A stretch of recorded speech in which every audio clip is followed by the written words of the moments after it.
Before we dive into the blood-soaked madness of this 88 film slasher classic collection review, a quick heads up for listeners and viewers alike. These episodes come straight from the podcast Under the Stairs archives, recorded before the launch of the YouTube channel and long before video podcasts became part of the show.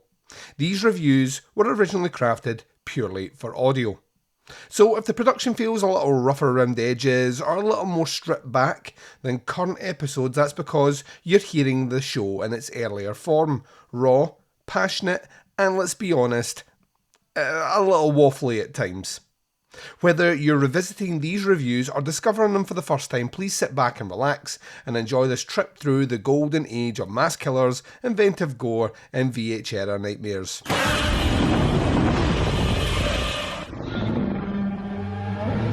This podcast is not safe for work and will feature movie spoilers. It will feature scenes described of a graphic nature. It will contain language which most listeners may find offensive. Welcome to the podcast Under the Stairs.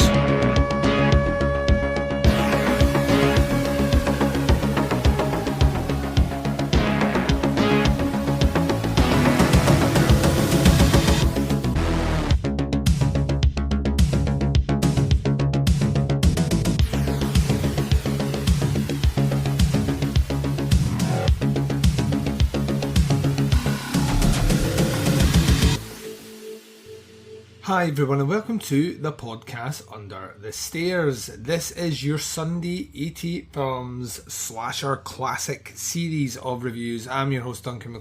Welcome to the show. Up on this episode we turn our attention to the now out of print Blood Harvest.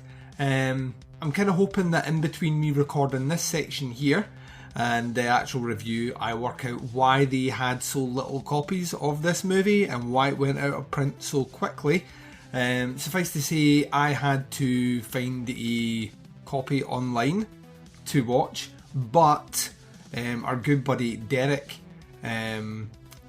over on Celluloid Attacks is sending me his copy, his 88 Films copy from my collection, which I cannot thank him enough for. He's like genuinely the greatest gent that's ever gented, so thank you very much for that, Derek. It won't be here obviously in time for this review, so I can't really give much in the way of reviews of any special features, so it's going to be purely on the movie alone.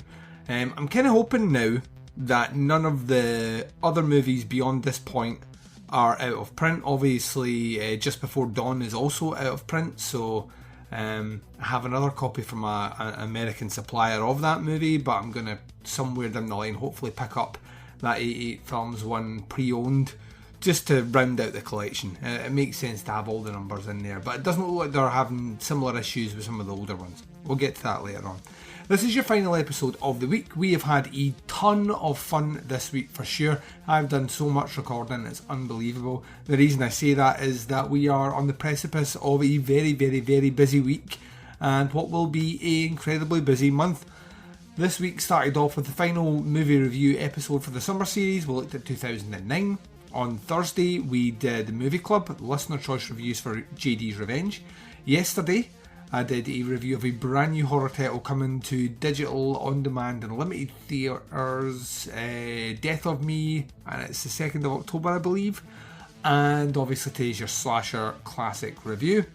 As of tomorrow you're going to get 3 days back to back, Monday, Tuesday, Wednesday. Each of them is going to have a round table and that will close out the summer series finally. And then on Thursday we kick off Bazoween, Friday we kick off Movie Club, and then Sunday it is the Arrow Video assortment. So yeah, tons of episodes. There's going to be the best part of about 16-17 hours worth of podcast content dropping next week. So yeah, strap yourselves in for that. That sounds like fun.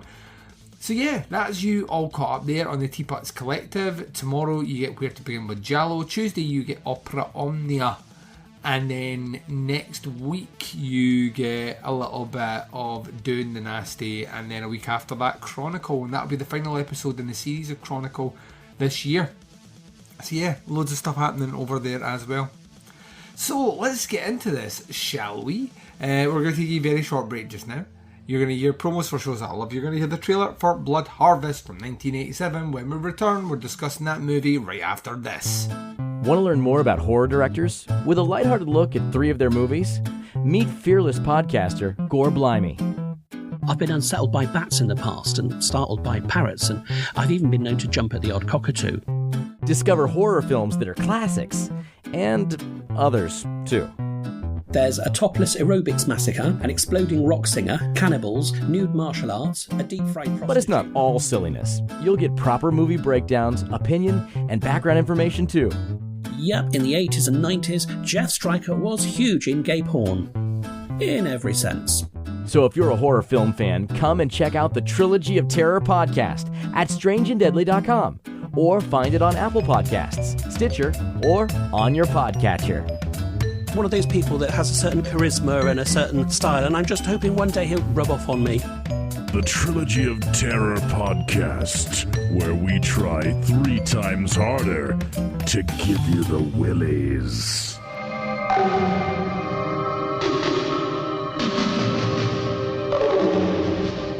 Merv? Marvelous Mervo at your service. Oh, God damn, you scared the shit out of me. Marvelous Mervo at your service. Marvelous Mervo, that's my name.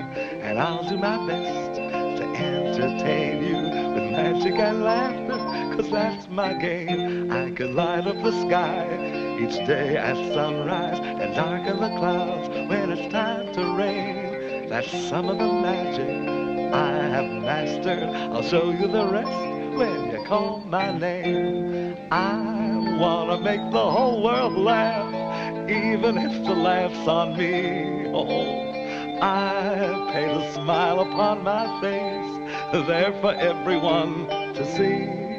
So put a smile on your face like your old friend Mervo whenever you're feeling alone and blue. Like Marvelous Mervo, you'll soon discover a smile can do magical things for you.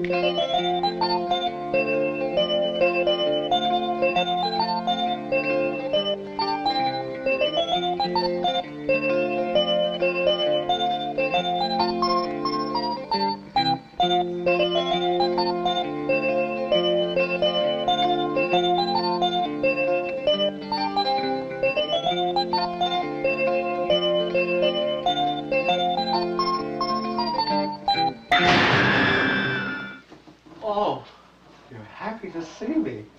People are always happy to see me.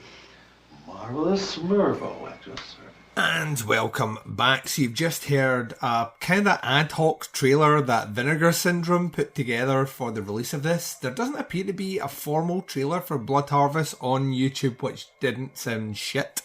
So we skipped over that pretty quick. So this is disc number 34 in the collection. Like I say, long out of print now, even though the movie was only released by 88 Films, less than 2 years ago?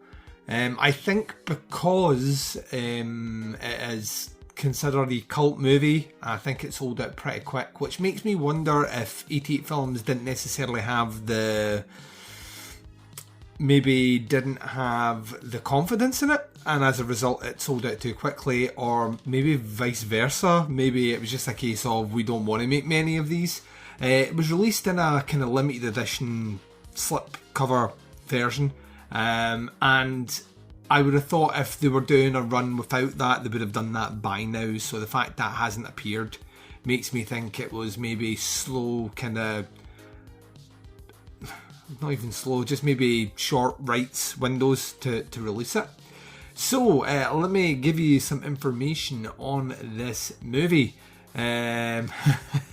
Where to begin with this one? I'll give you the special features first. It's got an HD transfer from the director's original 16mm vault materials, uncompressed stereo audio, optional English subtitles, Tiny Tim in Niagara Falls, September the 3rd, 1987, and behind the scenes of Blood Harvest, a feature on-set footage with interviews with Tiny Tim and director Bill Redbane. Tiny Tim's rap party performance, alternate Nightmare opening credit sequences, a book notes by Justin Martell and Callum Waddle in the first pressing only, and a reversible sleeve with alternate non-slasher collection artwork. Right, you got all that? In terms of information on this one, prolific B-movie maverick Bill Redbane of the Giant Spider Invasion opted for some contemporary real-world horror carnage and caught wind of the slice and dice craze with his classic Blood Harvest from 1987. Unleashed at a time when the slasher movie was awash with sequels, Blood Harvest stood out thanks to a lunatic performance from Timey Tim, the legendary American television personality who offers up a creepy and instant cult sing-along scene. Featuring a masked man on the rampage, twists and turns will keep you glued to the gore and a final reel that packs in plenty of sadism and shocks. Blood Harvest gets its high-definition world premiere from the Cellular Plasmatics at 88 Films. Technical specs for this one, it's region locked to region B. Picture format is HD 133.1, audio format is LPCM stereo, language is English with optional English subtitles. Certification is 18. This movie is an hour and 28 minutes long. Yeah, so this is available in its entirety up on YouTube, which is where I saw it. Like I say, I would much rather have the Blu-ray, so I can review all the other special features, in particular the cut, which is the raw VHS rip, I think is what you can find on YouTube, and it is very raw. And having seen some of the stills, particularly the restoration work from that weird kind of trailer promo thing from Vinegar Syndrome, it definitely looks like it's been cleaned up a bit. That being said, it doesn't look like it's been cleaned up that fucking much. Blood Harvest, I don't... It's movies like this that continually confuse me as to what garners cult classic status, specifically in the slasher fandom. For lack of a better word, this movie is awful. It is poorly shot, like very poorly shot, crudely edited. I mean, scenes feel like they've just been jammed in against other scenes for want of a reason to try and make something fit without transitional work or anything with real finesse. The cinematography is flat as a pancake. And the acting is pretty ropey, and the only thing that's worse for the pretty ropey acting is the dialogue is horrendous in this movie. What we have here is, for the most part, a very kind of over the top, kind of very campy, lunatic performance is probably the best way to describe it. Kind of clown, Marvelous Marvin, as you probably heard there, played by Tiny Tim. He's the guy that did the Tiptoe Through the Tulip song, you know, Tiptoe Through the Tulips, that's him. And you know, he's like tormenting, I suppose, this girl who's just come back into town. Meanwhile, there's this killer who, the budget is so slight on this one, he's basically wearing a pair of stockings over his head, is going around gutting folk, as you do. And really that's about as deep as this movie gets. There is a kind of whodunit aspect about it, but it's a whole lot of who gives a fuck. The performances are, like I said before, pretty bad. I actually like Tiny Tim in this, even though he is cringeworthy in the most cringeworthy way. I think he delivers his... How to put this? I think Tiny Tim knows exactly what movie he's in. I think some other people think they're in a better movie.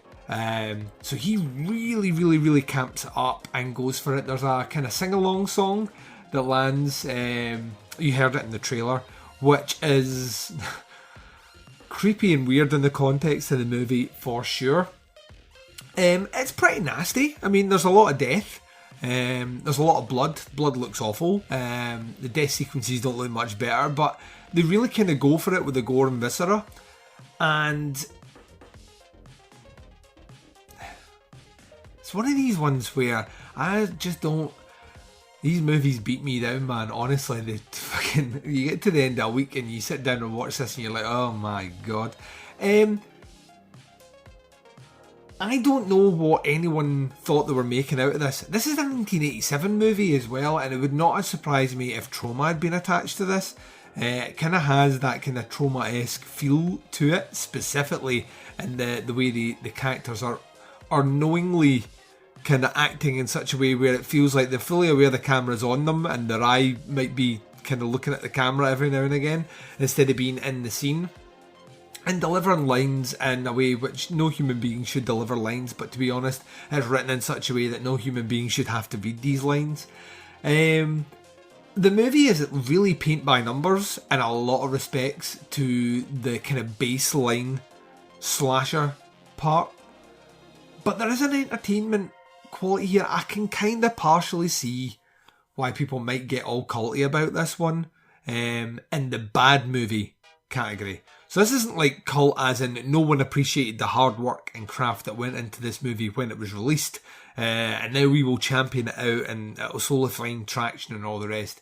This is the kind of cult where this is a shitty movie, and we can't believe something like this exists, so let's all laugh at it, and then more people will laugh at it, and then before we know it, it'll be playing at midnight movie screenings, and more people will, it's that kind of, it's almost a Troll 2 scenario of this movie is, but I wouldn't even go as far as to say it's so bad it's good, it's just bad. Yeah, I giggled at some bits. Yeah, I kind of looked kind of with degrees of incredulity when certain scenes played out. But it really isn't bringing anything fucking new. I mean, it isn't doing something so off the wall that I'm like, well, I've never seen that in a movie before.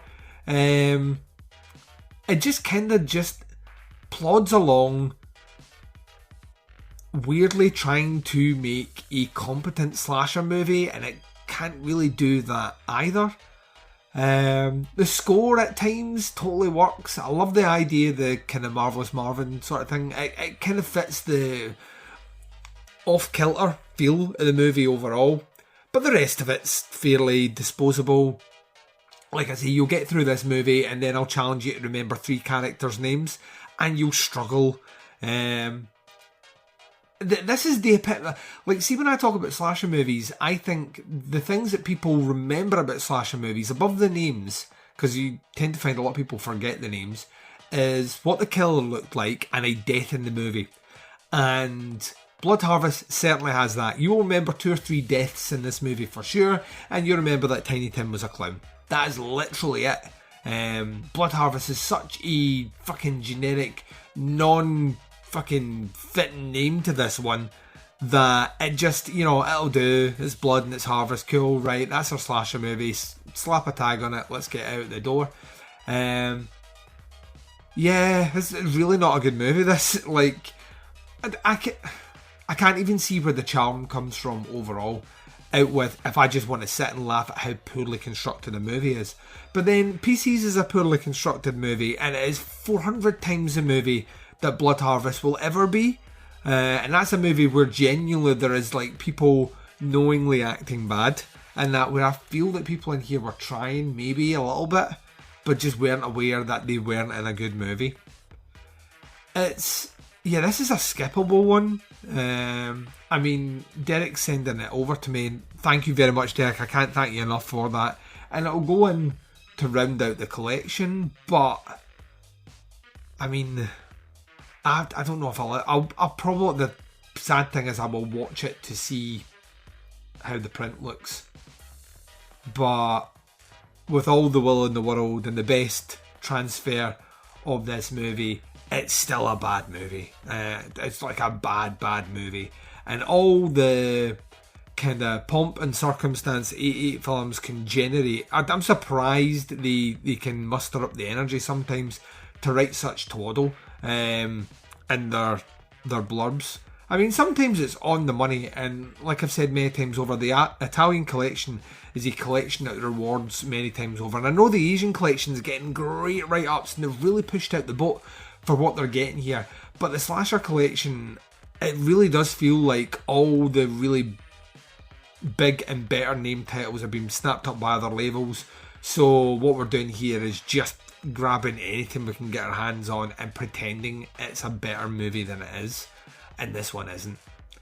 Yeah, when it comes to giving Blood Harvest a review, I didn't hate it, but I'd struggle to give it anything more than I didn't like it. So it is a 2 out of 5. It's pretty low. It's not the worst movie I've seen. Scalps is definitely worse than this fucking movie, but it's on the lower side. It is not a good movie.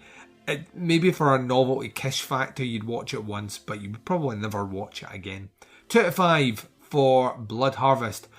I am closing out the show, returning, letting you know what I'm doing in 3 weeks' time, and giving you all the detail about what's coming up in the next week right after this. And you've been listening to the podcast Under the Stairs. This has been your Sunday 88 film slasher classic series of reviews. Ladies and gents, we have done the out of print disc number 34, Blood Harvest. Yeah, that was a movie.